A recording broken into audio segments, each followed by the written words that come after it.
Hello guys, welcome to my channel where stories filled with revenge, moral lessons and love are told. Don't forget to like this video, share it with your friends, and subscribe to the channel so you never miss any of our updates. My name is Clara, and this story begins with a night I will never forget. The evening was supposed to be one of celebration, at least for my husband's family. His younger sister, Melissa, had just gotten engaged, and the family was organizing a grand dinner to honor the couple. I had been married to Adrian for 6 years at that point, and though our marriage had its cracks, I never imagined he would cross the line of completely shutting me out of something so personal, so central to the family unit I had worked hard to fit into. Yet, when the dinner invitations were whispered around, when the family group chat buzzed with arrangements, when the women in the family rushed to pick dresses and salons for hair appointments, my name was not included. At first, I thought it was a mistake. Surely, Melissa's excitement had clouded her mind, and she must have assumed Adrian would bring me along without needing to explicitly write my name. But as the day drew closer, as I watched him polish his shoes, fix his cufflinks and douse himself in cologne, I asked, "What about me? What time should I get ready?" His response sliced through me. "Clara, this is more of a family-only thing. Melissa wants it intimate. You'll understand." He said it so casually, as though his wife was not part of his family, as though the years I had sat at their dinners, bought them gifts, and even paid for some of those very events meant nothing. I felt a wave of humiliation wash over me. To him, I was invisible. To his family, I was an outsider, even after years of carrying their son's financial weight on my back. For you see, Adrian was a consultant who spent more time sketching out ideas than actually landing clients. And while he dreamed, while he presented himself to the world as a man with big ventures, it was my salary as a marketing executive at a thriving firm that kept our lights on, paid the rent, covered the dinners, and even funded those expensive family gifts that Melissa and her fiancé David so graciously received. That evening, as I sat alone in our apartment, I could almost hear the laughter from the restaurant across town. I pictured Melissa raising her glass, Adrian grinning as though he had achieved something on his own, and the family gossiping while conveniently erasing my name. I ordered takeout and ate it in silence, the bitterness more pungent than the food itself. But something in me shifted that night. Instead of crying endlessly, I replayed the years of silent sacrifices. I remembered how Adrian had borrowed from me to invest in failed ventures, how he had promised to pay me back but never did, how his family sang his praises for being generous while it was my money funding their praises. I remembered Margaret, his mother, once telling me, "We are so lucky Adrian is always there to support us financially. You've got a good man." I had forced a smile, but deep down, I wondered if anyone even knew it was me paying for that generosity. The engagement dinner marked the moment I started noticing the facade clearly.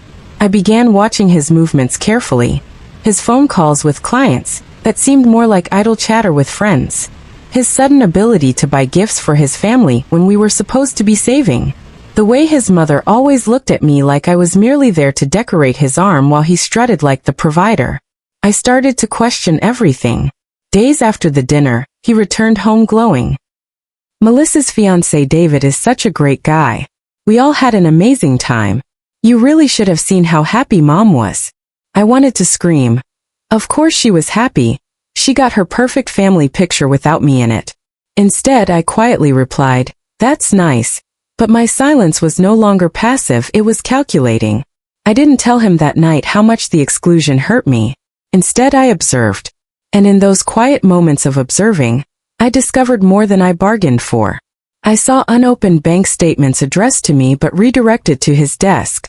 I noticed how often his card declined at small shops, yet he managed to buy lavish watches and expensive champagne for his brother Michael's parties. I found invoices tucked into his briefcase, payments made from my corporate account, not his. It was as though my husband had built an entire empire of lies around my back. And what made it worse was that I wasn't just excluded from the engagement dinner. I was excluded from my own marriage's financial decisions.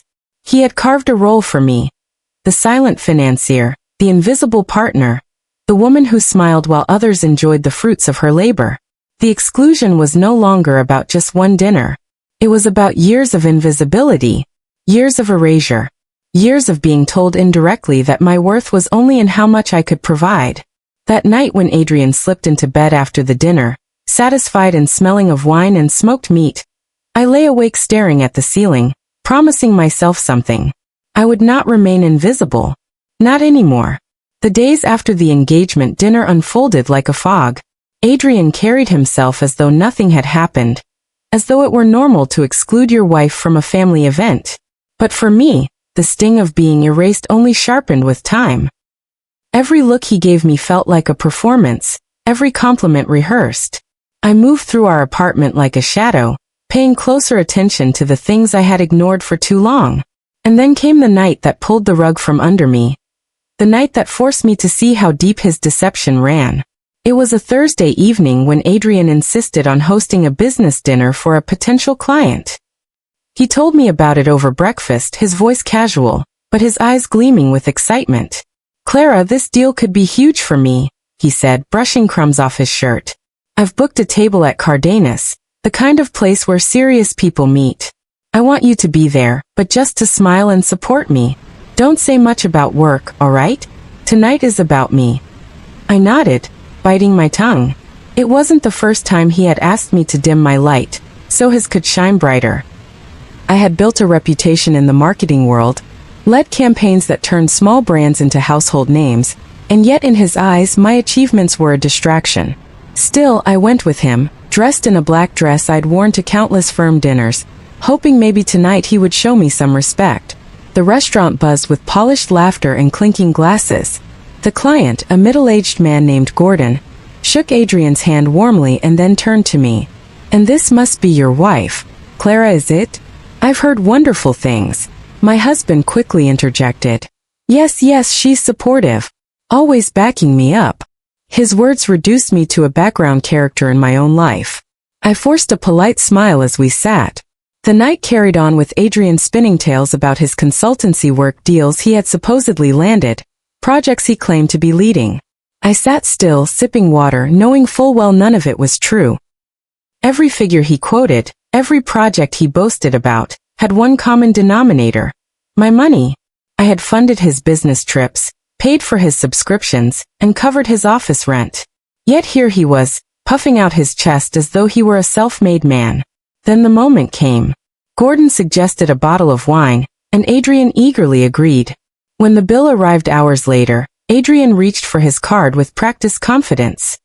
He slid it into the folder and leaned back, still laughing at some story he had half invented. Moments later, the waiter returned, his expression careful. "I'm sorry, sir, but your card has been declined." The table fell silent. Adrian's cheeks flushed, and he quickly pulled out another card, one with my name embossed on it. My pulse quickened. He hadn't even asked. He handed it over like it was his. The waiter nodded and walked away, but the damage was done. I excused myself to the restroom, my hands trembling as I clutched my phone. Opening my banking app, I felt my chest tighten. Thousands of dollars gone. Payments I hadn't authorized. Transfers I hadn't made. The realization hit me like cold water. He had been funneling my income into his charade, building his image while hollowing me out. When I returned to the table, Adrian was still laughing, brushing off the incident as a technical issue. But I didn't laugh. I stared at him, seeing not my husband but a man who had built his entire identity on my back. That night, when we got home, I confronted him. "Why is my account nearly empty, Adrian?" He froze. For once, his smooth words failed him. He stammered, "Clara, it's just temporary. I needed to impress Gordon. You know how business works." "Business?" I snapped. "You mean lies. You've been using my money to play the hero, to feed your family, to impress your friends. Do you even realize what you've done to me?" He tried to take my hands, but I pulled away. "Clara, I'll fix it. Don't make a scene." His words dripped with entitlement, as though my silence was the key to his survival. But I had no silence left to give. The next day, I scheduled an appointment with a financial advisor. I brought every statement, every invoice I had found.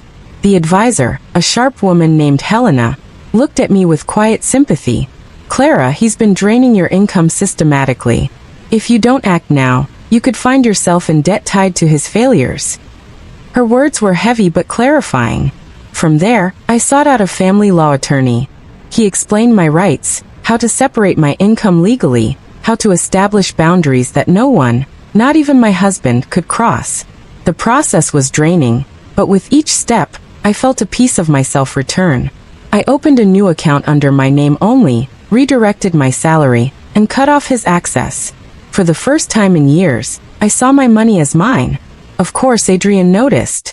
One evening, he stormed into the kitchen waving a declined card in his hand. "Clara, what the hell is going on? Why are the accounts empty?" I looked him dead in the eyes. "They're not empty. You just don't have access anymore." His jaw tightened. "You can't do this to me. To us." "No, Adrian," I said calmly. "You did this to us. I'm just taking back what's mine." The tension grew as his family became involved. Margaret called me, her voice laced with guilt-tripping sweetness. "Clara, you know Adrian only wants what's best for the family. Don't embarrass him like this." Michael, his brother, chimed in days later. "He's under pressure. Cut him some slack. We all depend on him." I almost laughed at the absurdity. They thought he was the provider, the one holding them together. None of them knew it was my hands that had been holding him up all along. I didn't correct them then. I let them believe their fantasy. But deep down, I knew the day would come when the truth would no longer stay hidden. And that day was approaching faster than Adrian or his family could imagine.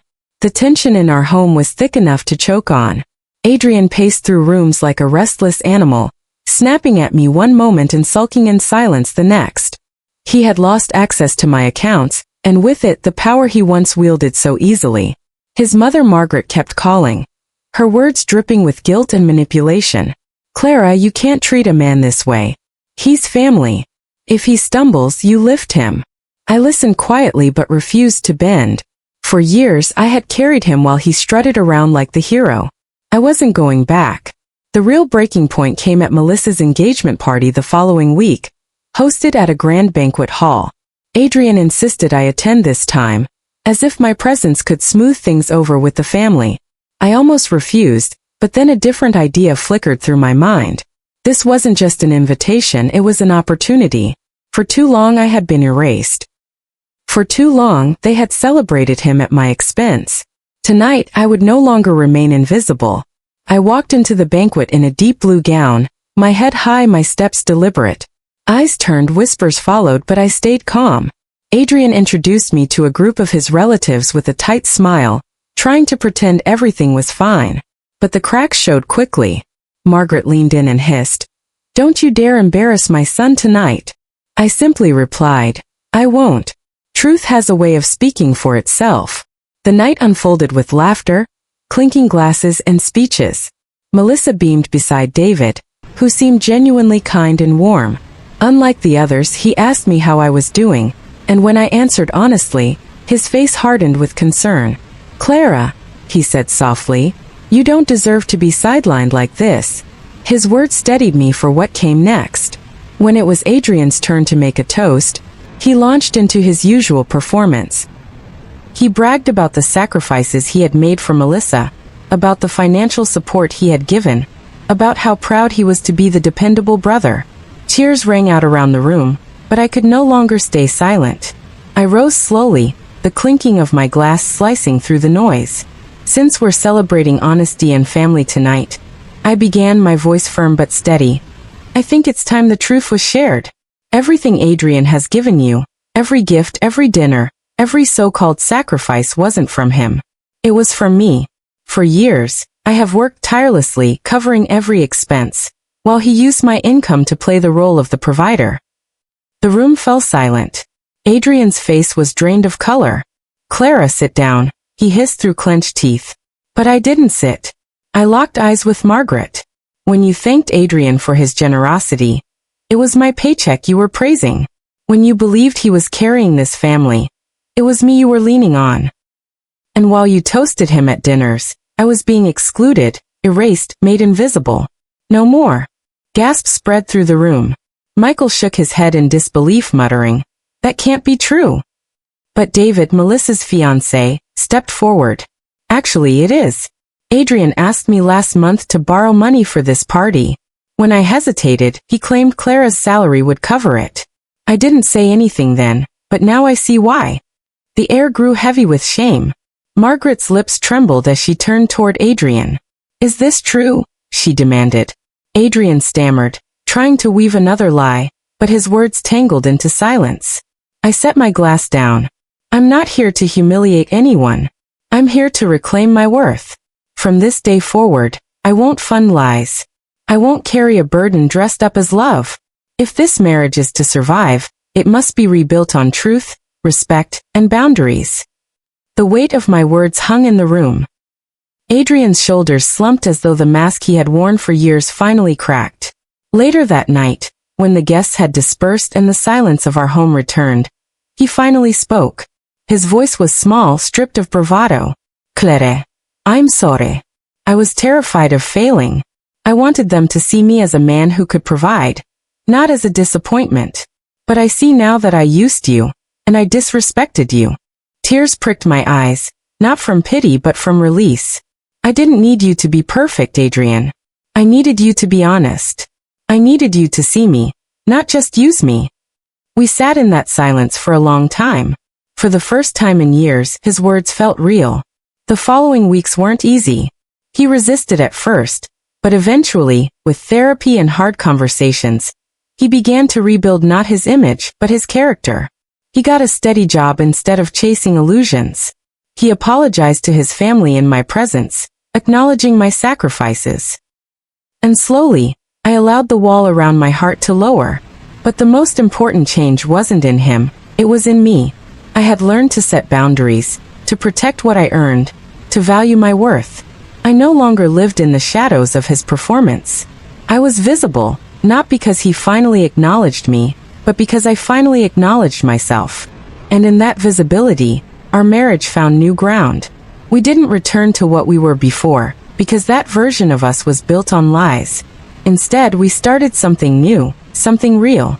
Respect wasn't a favor anymore, it was the foundation. Moral lesson.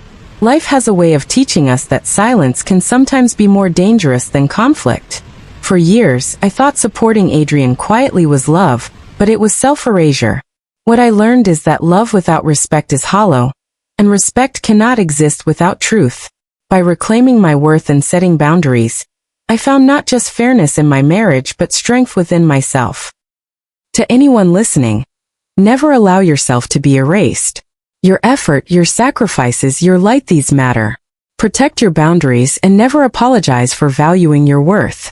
If you enjoyed this story, don't forget to like this video, share it with your friends, subscribe to the channel, and leave a comment with the lessons you've drawn. Your voice matters here, just as mine finally mattered in my own life.